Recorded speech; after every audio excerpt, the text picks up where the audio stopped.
আসসালামু আলাইকুম রহমতুল্লাহ। আজকে আমরা দেখব ল্যান্ডিং পেজ করতে কি কি লাগে। ওকে, ল্যান্ডিং পেজ করতে হয়তো আপনারা অনেকেই জানেন যে ডোমেইন এবং হোস্টিং এর প্রয়োজন হয়। তো আমরা আজকে দেখব যে ল্যান্ডিং পেজ করতে কি কি লাগে। আচ্ছা, ল্যান্ডিং পেজ করতে লাগে আপনার একটি ডোমেইন লাগবে এবং আপনার একটি হোস্টিং লাগবে। আর হচ্ছে আপনার ডোমেইন এবং হোস্টিং দুইটাকে একসাথে কানেক্ট করে আপনাকে একটা ডিজাইন করতে হবে। ডিজাইন মিন আপনার এরকম একটা ডিজাইন করতে হবে, ফাংশন ডিজাইন, যেখানে আপনার কাস্টমারদের মানে আপনার প্রোডাক্ট রিলেটেড সকল তথ্য আপনি সাজিয়ে রাখবেন এবং ওখান থেকে আপনার কাস্টমার অর্ডার করবে। এখানে প্রসেস হচ্ছে আপনার তিনটি প্রসেস। ফার্স্ট প্রসেস হচ্ছে আপনার একটা ডোমেইন এবং হোস্টিং পারচেস করা, ডোমেইন পারচেস করা, একটি হোস্টিং পারচেস করা। দেন এই ডোমেইন এবং হোস্টিং পারচেস করে আপনাকে ল্যান্ডিং পেজটি ডিজাইন করা, দেন আপনার কাজ কমপ্লিট। ওকে, এখন আপনারা বলতে পারেন ডোমেইন কি, এটা তো আমি জানি না। আপনি ডোমেইন কি, ডোমেইন কাকে বলে, ডোমেইনের পরিচয় কি, এই বিষয়গুলো আমরা ক্লাসে বিস্তারিত তুলে ধরেছি, ঠিক আছে। ওকে, তারপর আপনাদেরকে বেসিক একটু ডোমেইনের পরিচয়টা দিয়ে দিই এখানে, সেটা আপনাদের জন্য বেস্ট হবে। ওকে, যদি ডোমেইনটা আমরা না চিনি, ডোমেইন হচ্ছে যে হুইজ, এখানে যদি আমরা একটু আসি মার্ক করে দেখাই, এখানে যে হুইজ দেখতে পাচ্ছি আমরা, তাই না? এই যে হুইজটা হচ্ছে এখানে ডোমেইন বা এখানে তাদের কোম্পানি নাম। যে কোম্পানি নামটা থাকে, অথবা আপনার যে ফেসবুক পেজটা আছে যেটা নিয়ে আপনি প্রোডাক্ট সেল করেন বা বিজনেস করেন, যে আপনার ফেসবুক পেজ রয়েছে, ওইটা হচ্ছে আপনার ব্র্যান্ড নেম অথবা আপনার ডোমেইন নেম, ওই নামে আপনি ডোমেইন কিনতে পারেন, ঠিক আছে।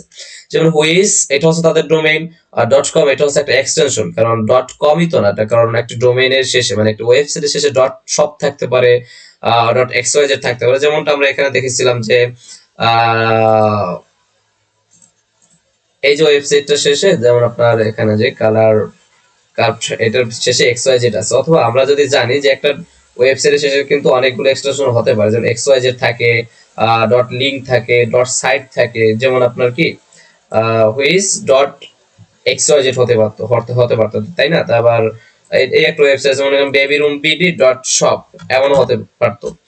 তাহলে আপনার যে ডট শপ আর ডটের পরে যে শপ থাকে বা ডট সাইট থাকে বা ডট কম থাকে, এগুলো হচ্ছে একটা এক্সটেনশন। আর আপনার যে মূল কোম্পানি নামটা এটা হচ্ছে একটা ডোমেইন। ওকে, তাহলে আমরা ডোমেইনের পরিচয় এখন আমি আপনাদেরকে বিস্তারিত বলবো না, যদিও আমরা ডিটেলস আমাদের ক্লাসে আলোচনা করা হয়েছে, একদম শুরুর ক্লাসে আমাদের কিভাবে ডোমেইনের পরিচয় থেকে শুরু করা হয়েছে, আপনারা ইনশাআল্লাহ ক্লাসে দেখবেন। ওকে, তাহলে আমরা ডোমেইনটা বুঝতে পেরেছি, এবং ডোমেইন তো আমরা অলরেডি জানি যে ডোমেইন কিন্তু আমাদের ওয়ার্ল্ড ওয়াইড, মানে পুরো পৃথিবীতে কেউ একজন রেজিস্ট্রেশন অলরেডি করে ফেললে কিন্তু নেক্সট পারসন কেউ এটা রেজিস্টার করতে পারবে না, কারণ একই অ্যাড্রেসে দুইটা ডোমেইন হবে না। কারণ আপনি যদি নিতে চান দারাজ, ওকে, দারাজ ডট শপ, দেখি দারাজ ডট শপ লিখে সার্চ করলাম, যে হুইজ ডট কম যে ওয়েবসাইট রয়েছে, আপনি এখান থেকে চাইলে আপনার ডোমেইনটি অ্যাভেলেবেল আছে কিনা, যে আমি কিনতে পারবো কিনা, নাকি আমার ডোমেইনটা অন্য কেউ কিনে ফেলেছে, সেটা আপনি এখান থেকে চেক করতে পারেন। ওকে, দারাজ ডট শপ এটা আনএভেল, দারাজ ডট কম এগুলো আনএভেল, ঠিক আছে, কারণ এগুলো অলরেডি কোন এক ব্যক্তি কিনে ফেলেছে। আমি যদি চেক করতে যাই যে দারাজ ডট কম কে কিনলো এবং কবে কিনলো, তো এন্টার ডোমেইন অর আইপি, এখানে যদি আমি অ্যাড্রেসটা দিয়ে দেই, মানে ডোমেইন নামটা যদি দেই, তাহলে আমি এখানে দেখতে পাচ্ছি রেজিস্টার অন হয়েছে কবে। যদি একটু স্ক্রিনটা বড় করি, আপনারা দেখতে পাচ্ছেন এখানে, আচ্ছা 2006/4/22, তাই না? 2006-এ দারাজ ডট কম নামে ডোমেইনটা রেজিস্টার অলরেডি হয়ে গেছে, তাহলে আপনার কোনো নেওয়ার ওয়ে নেই। তাহলে আপনার কি করতে হবে এখন, করণীয় কি, আপনি কি কি ধরনের ডোমেইন নাম সিলেক্ট করতে পারেন, সেইটাও ইনশাআল্লাহ আমাদের ক্লাসে ডিটেইলস আলোচনা করা হয়েছে। ওকে, এবং ডোমেইন এবং হোস্টিং আপনি অলরেডি আমরা ডোমেইন জেনেছি, ডোমেইনটা কি বা আমাদের ল্যান্ডিং পেজ করতে কি কি লাগে। তো আমরা জানি ল্যান্ডিং পেজ করতে লাগে ডোমেইন এবং হোস্টিং। তাহলে ডোমেইন আমরা অ্যাভেলেবেল আছে কিনা সেটা সার্চ করা শিখলাম। ওকে, তারপর হোস্টিং আমি কোথা থেকে কিনবো, হোস্টিং কিনতে কি আমার ডুয়েল কারেন্সি কার্ড লাগবে কিনা, ডলারের মাধ্যমে হোস্টিং কিনতে হবে কিনা, এটা একটা বিষয় আপনাদের মাথায় ঘুরপাক খায় প্রশ্নগুলো। মূলত আমাদের এই ভিডিওগুলো আপনাদের প্রশ্ন এবং উত্তরের আলোকেই করা। ওকে, হোস্টিং, ডোমেইন এবং হোস্টিং দুইটা একই কোম্পানি থেকে আপনি নিতে পারেন চাইলে, এবং দুইটা আপনি চাইলে আলাদা আলাদা কোম্পানি থেকে নিয়ে দুইটার সাথে কানেক্ট করতে পারেন। সেটা অনেক প্যারার বিষয়, প্যারা বলতে যে জানে তার জন্য প্যারা না, যে না জানে তার জন্য প্যারা। বাট আপনি চাইলে সম্ভব দুইটা, এক কোম্পানি থেকে হোস্টিং কিনবেন আর এক কোম্পানি থেকে আপনি ডোমেইন কিনবেন, চাইলে এটা সম্ভব কানেক্ট করা, অসম্ভবের কিছুই নেই। মনে রাখবেন, অসম্ভব বলতে কিছুই নেই, সবকিছুই সম্ভব এবং সকল সমস্যার সমাধান রয়েছে। ওকে, তারপর হচ্ছে আপনি হোস্টিং কেনার জন্য আপনি যদি চান যে আপনার যদি ডুয়াল কারেন্সি কার্ড থাকে, তাহলে আপনি চাইলে নেমসিপ নামে হোস্টিং কোম্পানি আছে, এটা হচ্ছে international hosting company, secure hosting company. আপনি চাইলে এই ধরনের কোম্পানি থেকে ডোমেইন হোস্টিং পারচেজ করতে পারেন। কিভাবে পারচেজ করতে পারেন, এই ধরনের কোম্পানি থেকে আপনার পারচেজ করতে হলে আপনাকে অবশ্যই ডুয়াল কারেন্সি কার্ড থাকতে হবে। ডুয়াল কারেন্সি কার্ডের মাধ্যমে এদেরকে পেমেন্ট করতে হয়।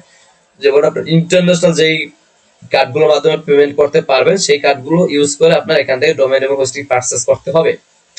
ডোমেইন হোস্টিং আপনি নেমসিপ থেকে বা ইন্টারন্যাশনাল কোম্পানি থেকে কিভাবে পারচেজ করবেন সেটা আমরা ক্লাসে ডিটেইলস দেখিয়েছি। একদম একটি ডোমেইন হোস্টিং পারচেজ করে আমরা কানেক্ট করে দেখিয়েছি।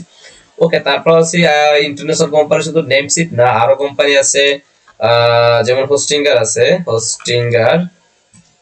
ওকে, হোস্টিঙ্গার কোম্পানি এটা একটা ইন্টারন্যাশনাল কোম্পানি, এদেরকে আপনার ডুয়াল কারেন্সি কার্ডের মাধ্যমে পেমেন্ট করতে হবে। বিডি কারেন্সিতে তারা পেমেন্ট নেয় না।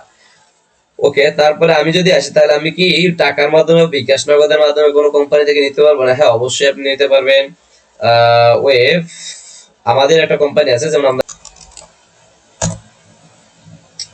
আমাদের এখান থেকে যদি আপনি ডোমেইন হোস্টিং পারচেজ করেন, এখান থেকে কিভাবে ডোমেইন হোস্টিং পারচেজ করবেন সেটাও আমরা ক্লাসে দেখিয়ে দিয়েছি। আপনাদের ভিডিওগুলো শর্ট করার আলোকে আমার কথাগুলো একটু দ্রুত বলতেছি এবং আপনাদেরকে ফাস্ট দেখাচ্ছি, কারণ লং ভিডিও অনেকে দেখতে ইন্টারেস্ট হয় না। ওকে, তারপর আপনাদেরকে শর্টলি কিছু গুরুত্বপূর্ণ তথ্য দেওয়ার চেষ্টা করেছি। ওকে, এখানে আপনারা দেখতে পাচ্ছেন যে এখান থেকে আপনি টাকায় দেওয়া আছে, তাই না? এখান থেকে আপনি বাংলা টাকায় আপনি ডোমেইন হোস্টিং পারচেজ করতে পারবেন। এটা আমরা সাপোর্ট দিয়ে থাকি সবসময় এখান থেকে, এবং আপনি বিকাশ নগদ রকেটের মাধ্যমে আপনি পেমেন্ট করতে পারবেন, এবং এটাও সিকিউরিটি কোম্পানি। ওকে, আপনি বাংলাদেশে আরো হিউজ পরিমাণ কোম্পানি আছে, বিটিম্যাক্স হোস্ট আছে একটা কোম্পানি, আপনি চাইলে এখান থেকে যে আপনি আমাদের থেকে কেন কিনবেন, আপনি অন্য কোম্পানি থেকে কিনবেন যদি আপনি সেটাই চান, তাহলে আপনি এখান থেকে নিতে পারেন। যেমন বিটিম্যাক্স হোস্ট আছে, এখান থেকেও আপনি কিন্তু এটা ভালো একটা কোম্পানি, আপনি চাইলে এখান থেকেও নিতে পারেন। এখানেও বিকাশ নগদ রকেটের মাধ্যমে আপনি পেমেন্ট করে ডোমেইন হোস্টিং পারচেজ করবেন। তাহলে আমাদের মাথা থেকে কি ডুয়াল কারেন্সি কার্ড না থাকলেও যেন ডোমেইন হোস্টিং পারচেজ করতে পারি সেই প্যারাটা আমার অলরেডি চলে গেল, তাই না? তাহলে আপনি কি শিখলেন যে আপনি ডোমেইন হোস্টিং পারচেজ করতে বা ক্রয় করতে আপনি ডুয়াল কারেন্সি কার্ড ছাড়াও পারেন। এখন আপনার একটা প্রশ্ন থাকে, আমার ডুয়াল কারেন্সি কার্ড নেই বাট আমি চাচ্ছি যে আমি ইন্টারন্যাশনাল কোম্পানি থেকে কিনবো, সেটা কিভাবে কিনবো? সেইটা কেনার ওয়ে হচ্ছে অনলি আপনারা আমাদের সাথে কন্ট্যাক্ট করবেন, আমরা আপনাদেরকে কিনতে হেল্প করব। কিভাবে হেল্প করব? আপনারা আমাদেরকে বিকাশ নগদের মাধ্যমে পেমেন্ট করবেন, আমাদের টিম আপনাদেরকে আমাদের কার্ড ইউজ করে এখান থেকে ডোমেইন হোস্টিং পারচেজ করে দেবে, আপনাদের অ্যাকাউন্ট থেকেই কিনে দেবে। ওকে, আশা করি আপনারা বুঝতে পেরেছেন যে ডোমেইন হোস্টিং ল্যান্ডিং পেজ তৈরি করতে কি কি লাগে, ডোমেইন এবং হোস্টিং লাগে, এবং ডোমেইন হোস্টিং কিভাবে পারচেজ করবেন, এবং এইগুলো ডিটেইলসে সুন্দর মতো আমাদের ক্লাসে সাজানো রয়েছে। আশা করি আপনাদেরকে কোথাও বাঁচবে না। আর কোথাও প্রবলেম ফেস করলে তো আমাদের strong support team WhatsApp support group রয়েছে, সিক্রেট গ্রুপ, যেখানে আপনার ইনস্ট্যান্ট সকল ধরনের সাপোর্ট পেয়ে যাবেন। আর কোনো তথ্য জানার থাকলে আমাদের হোয়াটসঅ্যাপে নক করবেন, ইনস্ট্যান্ট সাপোর্ট করবেন ইনশাআল্লাহ। ওকে, সকলকে ধন্যবাদ। আসসালামু আলাইকুম রহমতুল্লাহি ওয়া বারাকাতুহু।